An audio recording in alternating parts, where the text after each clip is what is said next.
Welcome to day 11 of Bookmas. It is crazy that tomorrow is the last day of Bookmas, but in today's video, we're going to be talking about all of the books I read for my 2025 TBR. So, at the beginning of the beginning of this year, I made a TBR, and I actually did that in a video, so I have that linked in the description below. And it was very ambiguous. It was a very big TBR, and I did not read majority of the books in that TBR that I wanted to, and I only read 5 books from that TBR, 2 of which were rereads. So there's that. I'm also going to give you my rating on them. So let's just go ahead and jump right into the video. So first off, I read Our Fault. I gave this one a 4 stars. I actually really did love this one. This one is my favorite from the entire series. My favorite is the last one, which is Our Fault. But basically what happens is My Fault is a series that follows Nick and Noah, and they are step-siblings. Basically, Noah lives in Canada and has to root her, basically pick up her entire life because her mom married this rich person. And really, I do get really annoyed with the mom in this series because you can tell that the mom didn't do it for her daughter. She didn't do it because she loved her daughter. Basically, the mom did it for herself and herself only. That was really, really sad, I do have to say. But again, this entire series is yes, it's weird because it is step-sibling trope. I know a lot of people don't like that. I enjoyed it for this one. I didn't really think of them as step-siblings, but I still really enjoyed it. I'm really happy with the ending on how the series turned out, and I'll definitely recommend this. So, just read it. There's also a movie, so there's 2 movies on it. There's one that basically kind of like is Spanish, but gets turned into English, and that one is the one I like, and then there's one where it's My Fault in London.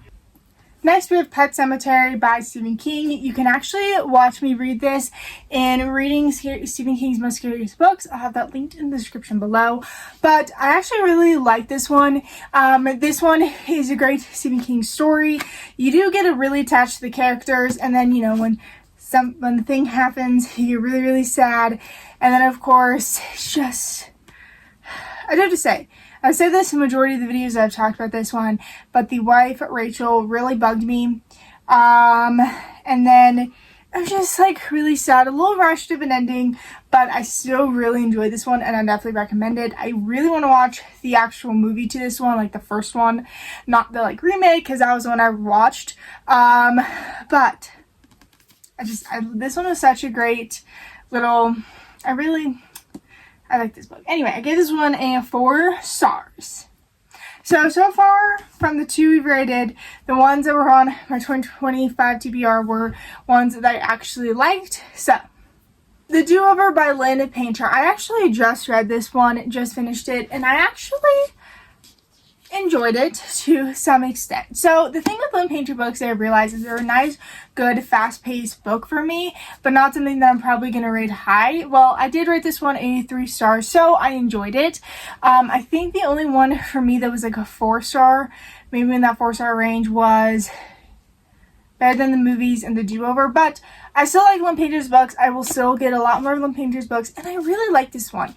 So basically, this one follows Samantha, I think. I forget how they said her name in this. I think I said it really weird, but it was Emily. I don't know where I got Samantha from. Anyway, Emily basically relived a Valentine's Day over and over and over and over and over and over again until one day she just doesn't anymore. And that was a day that she kind of really did things that really did, well, at least nothing really, really bad happened, but still, things really bad happened in the last one. Anyway, I liked it. If you don't like repeating the Groundhog Day and stuff like that, I wouldn't really necessarily recommend this one for you. But if you do like that, then maybe I'd recommend this one. I don't know. It was good. It was a nice, little, cute Valentine's Day read. I definitely recommend reading it during Valentine's Day because after this, I was in the Valentine's Day mood. But anyway, there's that. My 2 rereads were these. If You'd Been With Me and If Only I Told Her by Lauren Allen. I basically love this series so much. I love these books. I love Finney. Finney's just top tier for me. Both of these books are 6-star books for me, and I'll probably make this a yearly reread for me. Absolutely love this book and this series so much. So I would definitely recommend. I just please read. Just please read. And if you don't know what these books are about, so basically this follows Finney and Autumn.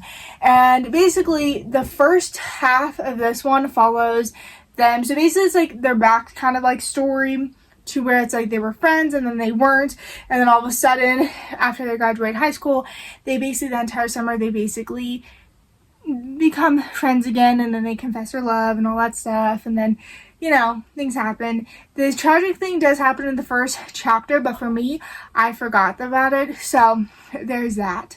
But I would definitely recommend these books. These books I love, cannot stop thinking about. I love these books so much. I love these books so much. I love these books so much. Just please read them. Anyway, so that was it for reading what was on my 2025 TBR. Stay tuned for tomorrow for my 2026 TBR. That one is hopefully going to be a longer video. So let's see how ambiguous it is, and let's see how much, let's just see how it is going to be. But anyway, that is it for this video. If you guys enjoyed, if you guys have a good night, good day, wherever you are, and goodbye.